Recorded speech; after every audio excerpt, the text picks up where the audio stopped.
Hello and welcome to DM but group tuition, a place for all the rankers. આજના વિડીયોની અંદર આપણે લઈશું સ્ટાન્ડર્ડ 9th ગુજરાતી મીડિયમમાં વ્રજ પેપર સેટ, વ્રજ પ્રકાશનના પેપર સેટ્સ. એમાં પેરેગ્રાફવાળા સવાલ જવાબ અને સપ્લિમેન્ટરી રીડર દરેક પેપરના 6 પેપરો છે. પેપર 1 to પેપર 6ના દરેકના આપણે પેરેગ્રાફવાળા ક્વેશ્ચન આન્સર અને સપ્લિમેન્ટરી રીડર બધા જ આની અંદર લઈ લીધા છે. તો એક પછી એક આપણે સ્ટાર્ટ કરીએ. તો જ્યારે તમે પેરેગ્રાફવાળા સવાલ જવાબ લખો છો એમાં સૌથી પહેલી વસ્તુ છે કે જવાબની શરૂઆત હંમેશા શેમાંથી કરશો? સવાલમાંથી કરશો. બીજું છે કે વાક્યમાં જ્યારે આપણને ડુ આપ્યો હોય કે ડઝ આપ્યો હોય કે ડીડ આપ્યો હોય, તો જ્યારે પણ વાક્યની અંદર ડુ, ડઝ, ડીડ જેવા શબ્દો દેખાય તો ડુ, ડઝ, ડીડ જેવા શબ્દો વાક્યમાંથી શું થશે? નીકળી જશે. જ્યારે વાક્યમાંથી ડુ નીકળશે તો ક્રિયાપદને શું થશે? કોઈ જ ફેરફાર થશે નહીં. એનો મતલબ કે જ્યારે વાક્યમાંથી તમે ડુ કાઢશો તો ડુમાં ક્રિયાપદનું મૂળરૂપ આપેલું હશે તો વાક્યમાં પણ કેવું રહેશે? ક્રિયાપદનું મૂળરૂપ. પછી ડઝ, ડઝ નીકળશે તો ક્રિયાપદને શું લાગશે? એસ કે ઈ એસ. શું લાગશે? એસ કે ઈ એસ. અને ડીડ નીકળશે તો ક્રિયાપદને એનું કેવું રૂપ લાગશે? તો ભૂતકાળનું રૂપ. કેવું રૂપ લાગશે? ભૂતકાળનું રૂપ. તો ચલો, પહેલો નિયમ શું હતો? કે વાક્યમાં જવાબની શરૂઆત શેમાંથી કરશો? સવાલમાંથી. બીજો નિયમ શું છે? કે વાક્યમાં રહેલા ડુ, ડઝ, ડીડ શું થશે? નીકળી જશે. જો ડુ નીકળશે તો ક્રિયાપદને કોઈ ફેરફાર થશે નહીં. ડઝ નીકળશે તો ક્રિયાપદને શું લાગશે? એસ કે ઈ એસ. અને ડીડ નીકળશે તો ક્રિયાપદનું ભૂતકાળનું રૂપ લાગશે. ત્રીજો નિયમ એવો છે કે વાક્યમાં જે આપણને am, is, are, was, were, have, has, had કે કોઈ પણ મોડલ ઓક્ઝિલરીઝ આપણને આપેલા હોય. મોડલ ઓક્ઝિલરીઝ કોને કોને કહેવાય? તો વાક્યમાં જ્યાં જ્યાં તમને shall, will, can, could, may, might, must, should, would જેવા શબ્દો દેખાય તો બસ એ શું છે? આપણા મોડલ ઓક્ઝિલરીઝ. તો એવા શબ્દો એટલે કે am, is, are, was, were, have, has, had કે કોઈ પણ મોડલ ઓક્ઝિલરીઝ વાક્યમાં કેવા મૂકવાના છે? એમના એમ મૂકવાના છે. ચલો, શરૂઆત કરીએ છીએ પેરેગ્રાફવાળા ક્વેશ્ચન અંદરથી. સૌથી પહેલાં આપણે પેરેગ્રાફ વાંચી લઈશું જેથી કરીને આપણને ક્વેશ્ચન આન્સરનો આઈડિયા આવી જાય. Long long ago a Zulu hunter was sitting under a tree. His name was Eddie. Unit number 1માંથી પેરેગ્રાફ છે. He saw a large herd of deer grazing in a lush green meadow. He said to himself, "These deer are really wonderful, but I have to run a lot to catch one of them. Can't there be an easy way to get one?" ચલો, આપણને બધાને ખબર છે કે એડી એક lazy hunter હતો અને એ lazy hunter ત્યાં બેઠા બેઠા બસ શેખ ચલ્લીના સપના જોતો હતો. તો સૌથી પહેલો ક્વેશ્ચન છે કે વોટ વોઝ એડી, અને બીજો ક્વેશ્ચન એમાં જ કન્ટિન્યુ છે કે which tribe did he belong two. બરાબર. જવાબની શરૂઆત તમે શેમાંથી કરશો? સવાલમાંથી કરશો. વોટ વોઝ એડી કે એડી શું હતો? બરાબર. તો અહીંયા લખ્યું છે એડી શું હતો? હન્ટર હતો. બરાબર છે. તો અહીંયા લખી દઈશું કે એડી વોઝ અ હન્ટર. જો મેં હમણાં તમને કીધું કે વાક્યમાં was, am, is, are, was, were, have, has, had કે મોડલ ઓક્ઝિલરીઝ જેવા શબ્દો આપ્યા હોય તો કેવા રહેશે? એમના એમ. તો અહીંયા વોઝ છે તો અહીંયા પણ આપણે શું લીધું? વોઝ. તો Eddie was a hunter. Second question છે કે which tribe did he belong to. તો એ કયા ટ્રાઇબ એટલે કે કઈ જાતિથી બિલોંગ કરતો હતો? તો ઝુલુ જાતિથી બિલોંગ કરતો હતો. તો આન્સર કેવી રીતે લખશો? કે હી બિલોંગડ. બરાબર. તો વાક્યમાં ડીડ છે. ડીડ શું થશે? નીકળી જશે. તો ડુ, ડઝ, ડીડ જેવા શબ્દો નીકળી જાય. અચ્છા, વાક્યમાંથી જ્યારે ડીડ નીકળે તો અહીંયા લખ્યું છે કે ક્રિયાપદને શું લાગે? ભૂતકાળનું રૂપ લાગે. તો અહીંયા જે બિલોંગ છે, બિલોંગ આપણું ક્રિયાપદ છે તો એને કેવું રૂપ લાગશે? ભૂતકાળનું રૂપ લાગશે. બરાબર છે. ચલો, તો બિલોંગનું શું થઈ ગયું? બિલોંગ. તો હી બિલોંગડ. પછી શું આવશે? ટુ. કઈ પ્રજાતિ હતી? ઝુલુ. તો હી બિલોંગડ ટુ ઝુલુ ટ્રાઇબ. બરાબર. So this is our answer કે એડી was a hunter, he belonged to Zulu tribe. ચલો, સેકન્ડ ક્વેશ્ચન જો. What did Eddie see in the meadow? What were they doing? બંનેનો આન્સર આપણે એક સાથે લખવાનો ટ્રાય કરીશું. ધ્યાનથી સમજો કે સેન્ટેન્સ આપણને ક્યારેક છે ને પેરેગ્રાફમાંથી બેઠું મળી જાય છે. અહીંયા જો ધ્યાનથી કે he saw a large herd of deer grazing in a lush green meadow. તો આ તો આખો આન્સર આપણને બેઠો જ મળી ગયો. બરાબર. ખાલી હીને બદલે તમે કોનું નામ લખશો? એડીનું નામ લખશો. તો પહેલા વાક્યમાં ધ્યાનથી સમજો કે અહીંયા આપણને કયો શબ્દ આપ્યો છે? ડીડ. વાક્યમાં રહેશે કે નીકળી જશે? નીકળી જશે. તો સીનું શું થઈ જશે? સો. બરાબર. તો અહીંયા સૌથી પહેલાં શું લખશું? એડી. પછી આખું વાક્ય અહીંયાથી બેઠું ઉઠાઈને મૂકી દેવાનું છે કે હીને બદલે ખાલી આપણે શું લખ્યું? એડી. તો Eddie saw a large herd of deer grazing in lush green meadows. બરાબર. ચલો તો અહીંયા આપણું સેન્ટેન્સ પૂરું. તો શું બન્યું કે Eddie saw a large herd of deer grazing in a lush green meadow. તો આવી રીતે કંઈક તમે આન્સર લખી શકો. ચલો થોડાક આગળ જઈએ છીએ પેરેગ્રાફ નંબર 2 તરફ.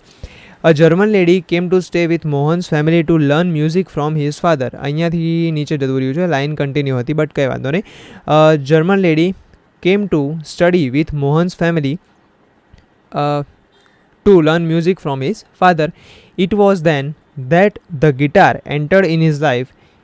He began his experiment with that beautiful instrument. No other instrument now in my life. I want to play the guitar only, said Mohan to himself. Guitar took all his time. અચ્છા, આપણને ખબર છે આ unit number 3માંથી છે Mohan and is વીણા, બરાબર. તો મોહને શું કર્યું હતું, જો એ ફર્સ્ટ ટાઈમ હતો જ્યારે ગિટાર એમના લાઈફમાં એન્ટર થયું હતું. ક્યારે? તો જ્યારે જર્મન લેડી એમના મોહનના પપ્પા સાથે મ્યુઝિક શીખવા માટે આવ્યા. બસ એ સમયનો આ પ્રસંગ છે, એટલે એ ટાઈમનો આખી સ્ટોરી છે. તો સૌથી પહેલા ક્વેશ્ચનમાં આપણને શું પૂછ્યું છે, વોટ ડીડ મોહન ડિસાઇડ. તો મોહને પહેલાં જ શું ડિસાઇડ કર્યું કે હવે એણે ખાલી શું વગાડવું છે, ગિટાર જ વગાડવું છે, બરાબર. તો અહીંયા વાક્યમાં કયો શબ્દ દેખાય છે, ડીડ વાક્યમાંથી નીકળી જશે તો ડિસાઇડનું શું થશે, ડિસાઇડેડ, બરાબર. એટલે કે એનું ભૂતકાળનું રૂપ લાગશે. ચલો તો આન્સર શું બનશે, પહેલો મોહન, પછી ડિસાઇડનું શું કરશો, ડિસાઇડેડ, બરાબર. પછી મોહન ડિસાઇડેડ, પછી શું આવશે, ધેટ, રાઈટ. એના પછી આવ્યું આઈ want to play the guitar only, બરાબર છે. તો અહીંયા શું બનશે, મોહન ડિસાઇડેડ ધેટ. પછી આઈ છે તો આઈ એટલે કોના પ્રમાણે વાત કરી છે, મોહન, તો એના અકોર્ડિંગ શું લખશો, હી. પછી વોન્ટનું શું કરશો, વોન્ટેડ, તો હી વોન્ટેડ. પછી ટુ પ્લસ ક્રિયાપદનું મૂળ રૂપ તો ટુ પ્લે. પછી શું આવશે, ધ, પછી ગિટાર અને ઓનલી. લાસ્ટમાં શું કરશો, ફૂલ સ્ટોપ. તો Mohan decided that he wanted to play the guitar only. આખું સેન્ટેન્સ ઇનડાયરેક્ટ સ્પીચમાં છે, ધ્યાનથી સમજજો. ચલો આગળ જો. Which sentence in the text show that Mohan decides to learn to play guitar, બરાબર. તો વાક્યમાં પેરેગ્રાફની અંદર આપણને એવું કયું વાક્ય જોવા મળે છે કે જેમાં એવું ખબર પડે કે મોહને એવું ડિસાઇડ કર્યું કે એને ખાલી ગિટાર જ વગાડવું છે. તો તમે વાક્ય ધ્યાનથી સમજશો તો અહીંયા લખ્યું છે કે no other instrument now in my life, I want to play the guitar only. હવે આખા વાક્યમાં કોઈ બીજો ચેન્જ કરવાની જરૂર નથી. જે સેન્ટેન્સ અહીંયા આપ્યું છે બેઠું સેન્ટેન્સ ઉઠાવીને મૂકી દો. ચલો તો સૌથી પહેલાં શું આવશે, નો other instrument in, અચ્છા now છે, no other instrument now in my life, full stop, I want to play the guitar only, બરાબર. ચલો વાક્ય લખી દીધું. એના પછી શું છે અહીંયાથી, show that Mohan decides to learn to play guitar. બસ આખું વાક્ય ઉઠાઈને મૂકી દેવાનું, બરાબર છે. તો શું બનશે, શો, અચ્છા, that Mohan decides to learn to play guitar, બરાબર. છેલ્લે કરશો ફૂલ સ્ટોપ. તો આન્સર શું બન્યો આપણો, no other instrument now in my life, I want to play the guitar only, shows that. અહીંયા આવશે શોઝ ધેટ મોહન ડિસાઇડ્સ નહીં આવે, ડિસાઇડ આવશે. Mohan decide to learn to play guitar, બરાબર. ચલો આગળનો પેરેગ્રાફ જોઈ લઈએ. There are nearly big sculptures of different gods and goddess in the vav at present. Chapter number 5 રાની કી વાવમાંથી આ પેરેગ્રાફ પૂછાયેલો છે. બહુ જ સરસ ચેપ્ટર છે. These numbers would have been many more in the past in its original structure. Each story એટલે માળ, એટલે કે દરેક માળ પર has a narrow corridor for the visitors to appreciate beauty of the sculpture and carvings engraved on the walls. Even the pillars of the vow are not exception to it. They display splendid artistic marvel on the stones. એટલે અહીંયા sentence આખું જે paragraph છે એ પેરેગ્રાફની અંદર વાવની જે કલા કારીગરી છે એ કલા કારીગરી, એની જે સ્કલ્પચર્સ છે એટલે કે એના જે શિલ્પ સ્થાપત્યો છે અથવા તો એનું જે એન્ગ્રેવ કરેલું છે, મીન્સ કે એના જે કાર્વિંગ્સ છે, જે કાર્વિંગ્સ એન્ગ્રેવ કરેલા છે એટલે કે કોતરણી કરેલી છે, એના વિશે આની અંદર વાત કરી છે. ક્વેશ્ચન આપણે શું પૂછ્યો છે, what does each storey in the vav have, કે જે વાવ છે એ વાવના દરેક માળ પર કઈ કઈ વસ્તુ આપેલી છે, કે શું આપેલું છે. તો અહીંયા લખેલું છે કે each storey has a narrow corridor for the visitors. બરાબર છે. તો આખો બેઠો આન્સર આપણને મળી ગયો. તો આન્સર લખશો કેવી રીતે? પહેલાં જો વાક્યમાં શું દેખાય છે? ડઝ. બરાબર. તો વાક્યમાં ડઝ છે, તો અહીંયા ક્રિયાપદ શું બતાવ્યું છે? હેવ. વાક્યમાંથી ડઝ નીકળી જશે તો શું લખશો? હેવનું હેઝ. ચલો, okay. Each storey has a narrow corridor for the visitors. બસ આટલું જ લખવાનું છે. બરાબર. ખાલી એટલું પૂછવું છે કે દરેક માળ પર શું છે એટલું જ પૂછવું છે. તો આન્સર શું આવશે? Each storey has a narrow corridor for the visitors. બીજું, why are there corridors for the visitors in the vav. તો ત્યાં આગળ કોરિડોર્સ કેમ આપેલા છે? તો વાક્યમાં આપણને ધેરથી ક્વેશ્ચન પૂછે તો આન્સર વાળો ધેરથી લખવાનો છે કે ધેર આર ધેર છે એને બદલે શું થઈ જશે? There are corridors for the visitors. ચલો, આટલે સુધી પતી ગયું. હવે આગળનું વાક્ય જો અહીંયા લખ્યું છે કે to appreciate beauty of sculptures and carvings engraved on the walls. બરાબર. તો શેના માટે છે? તો to appreciate beauty of sculptures and carvings engraved on the wall. તો આપણને એનો આન્સર પણ મળી ગયો. બરાબર. તો અહીંયા ક્વેશ્ચન વાયથી પૂછેલો છે, તો 2 + ક્રિયાપદ આવે એટલે આન્સર આપણને રીઝનમાં મળી જાય છે. તો there are corridors for the visitors. પછી વાક્યમાં લખશું ટુ પછી લખવાનું છે appreciate beauty of sculptures and carvings engraved on the walls. Full stop. બરાબર. તો આખો જવાબ શું બનશે? There are corridors for the visitors to appreciate beauty of sculptures and carving engraved on the wall. ચલો થોડા આગળ જઈશું. Doctor Sharma, Unit number 2, dental health. બરાબર. ચલો. Dr. Sharma, yes, a cavity, a quite big one. I am prescribing some medicines today.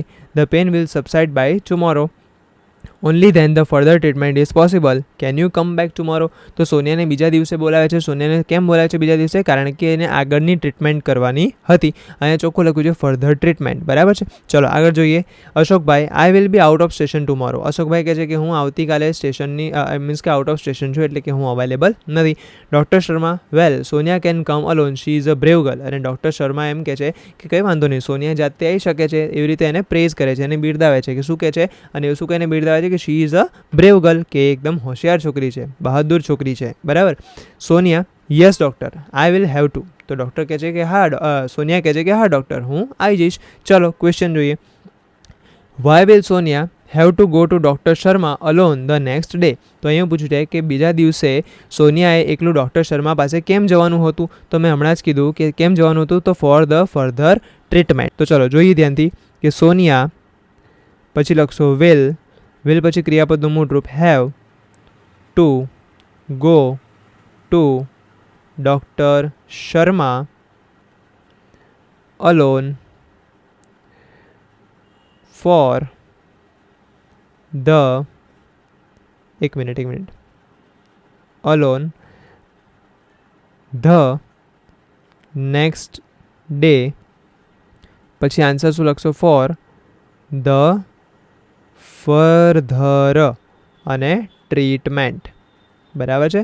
તો આખો answer કંઈક આવો બને કે Sonia will have to go to doctor Sharma alone the next day for the further treatment.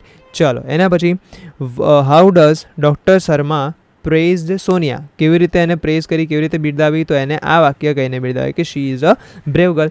બરાબર છે. તો આન્સર કેવી રીતે લખશો કે ડૉક્ટર શર્મા, ચલો વાક્યમાં ડઝ આપેલું છે, ડઝ નીકળી જાય તો પ્રેઝ ક્રિયાપદનું મૂળ રૂપ છે, તો પ્રેઝને શું લાગશે? SKES. તો પ્રેઝનું શું કરશો? પ્રેઝિસ. Doctor Sharma praises Sonia. હવે અહીંયા વાક્યમાં જો આપણે અહીંયા કીધું છે કે એણે એવું કીધું ડૉક્ટર શર્માએ કે she is a brave girl, બરાબર. તો આપણે ગુજરાતી શું બોલીએ છીએ કે એને કેવી રીતે બિરદાવી હતી, તો એને she is a brave girl એવું કહીને બિરદાવી હતી, બરાબર. એટલે કે એવું કહીને એને શાબાશી આપી હતી. તો ડૉક્ટર શર્મા પ્રેઝિસ સોનિયા. પછી અહીંયા વાક્યમાં બાય પ્લસ આઈએનજીથી તમારે વાક્ય રચના જોડવાની થાય કે બાય પછી કહેવું, કહેવાનો મતલબ કહેવાનું ઇંગ્લિશ શું થાય, સેઇંગ, બરાબર. તો by saying that she is a brave girl, બરાબર. તો આખું વાક્ય આવું બનશે કે doctor Sharma praises Sonia by saying that she is a brave girl, બરાબર છે. ચલો એના પછી આપણે થોડા આગળ જઈએ, ડોલ્ફિન જોઈ લઈએ, એટલે કે supplementary રીડરમાં. There are 32 species of ocean dolphins and 5 species of river dolphins. The largest dolphin is the killer whale. આ બધા ખાસ ધ્યાન રાખવાના. The largest dolphin છે એને શું કહેવાય છે, killer whale, which can grow up to 6.1 meters long. The most popular dolphin is the bottlenose dolphin, બરાબર. અને સૌથી પ્રખ્યાત જે ડોલ્ફિન છે એ કઈ છે, bottlenose dolphin, which can grow up to 2.5 to 2.8 meters. Dolphins are warm blooded. જોઈ લો, તમને ટ્રુ ફોલ્સમાં પૂછે કે ડોલ્ફિન્સ આર કોલ્ડ બ્લડેડ, તો આન્સર આવશે false. And their internal temperature is around 36 degree Celsius, બરાબર. સી નીચે આવી ગયો છે, મીન્સ સેલ્સિયસનો સી નીચે આવી ગયો છે, તો કંઈ વાંધો નહીં. And their internal temperature is around 36 degree Celsius. To maintain this temperature, અને આ ટેમ્પરેચરને મેન્ટેન કરવા માટે શું કરે છે કે they have a thick layer of fat called blubber just below the skin, બરાબર. અને એમની પાસે શું હોય છે, તો એક બ્લબર નામનું એક જાડું આવરણ એમના સ્કિનની નીચે આપેલું હોય છે કે જેનાથી એ લોકો એમના બોડીનું ટેમ્પરેચર મેન્ટેન કરીને રાખી શકે. The average bottlenose dolphin's brain weighs 1500 to 1600 grams. અને એક એવરેજ બોટલનોઝ ડોલ્ફિન હોય છે એના મગજનું, બ્રેઇનનું વજન કેટલું હોય છે, તો 1500 થી 1600 ગ્રામ, એટલે 1500 to 1600 grams. while average human brain weighs 1200 to 1300 grams. અને જ્યારે એવરેજ હ્યુમન બ્રેન એટલે કે માણસોનું મગજનું વજન કેટલું હોય છે, તો 1200થી લઈને 1300 ગ્રામ સુધી હોય છે. This is not the final evidence of dolphins' intelligence, as many other factors might be the cause of intelligence according to the scientists. અને ખાલી આટલા જ પુરાવા નથી કે ડોલ્ફિન માટે આટલા પુરાવા પૂરતા નથી, અને સાયન્ટિસ્ટ હજુ પણ શોધી રહ્યા છે, હજુ પણ રિસર્ચ ચાલી રહી છે એક્સ્ટ્રા વધારે પુરાવા મળે એના માટે. ચલો પહેલો question, how many species of dolphins are there. તો પહેલી જ લાઇનમાં આપણને એનો જવાબ મળી જાય કે there are 32 species of ocean dolphins and 5 species of river dolphins. તો આન્સર કેવી રીતે લખશો, ધેર આર, બેઠું વાક્ય મળી ગયું છે, 32 species of 32 species એના છે ઓશન ડોલ્ફિન્સ, તો of ocean dolphins and 5 species of શેની છે 5 સ્પીસીસ, રિવર ડોલ્ફિન્સ, બરાબર. તો તમારું વાક્ય શું બન્યું, there are 32 species of ocean dolphins and 5 species of river dolphin. Species એટલે પ્રજાતિ, બરાબર. ચલો, what is the largest dolphin known as. તો લાર્જેસ્ટ ડોલ્ફિનને શું કહેવાય છે, તો લાર્જેસ્ટ ડોલ્ફિનને કહેવાય છે ધ કિલર વેલ, બરાબર. તો આન્સર કેવી રીતે લખશો કે ધ લાર્જેસ્ટ ડોલ્ફિન ઇઝ, પછી શું આપ્યું છે, નોન, તો નોન એઝ ઇટ ઇઝ મૂકશો, પછી એઝ, પછી શું લખશો, એઝ ધ, નામ શું છે એનું, કિલર ડોલ્ફિન, કિલર વેલ, બરાબર છે. તો આન્સર આવશે કિલર વેલ. ઓકે, તો વાક્ય બન્યું the largest dolphin is known as the killer whale. આગળ જરા જોઈએ, what helps the dolphin to maintain its temperature. તો ડોલ્ફિનની જે બોડી ટેમ્પરેચર છે મેન્ટેન કરવામાં શું મદદ કરે છે, તો આ રહ્યું વાક્ય કે they have a thick layer of fat called blubber just below the skin. તો લખશો કેવી રીતે કે અહીંયાથી સ્ટાર્ટ કરવાનું કે ધ ડોલ્ફિન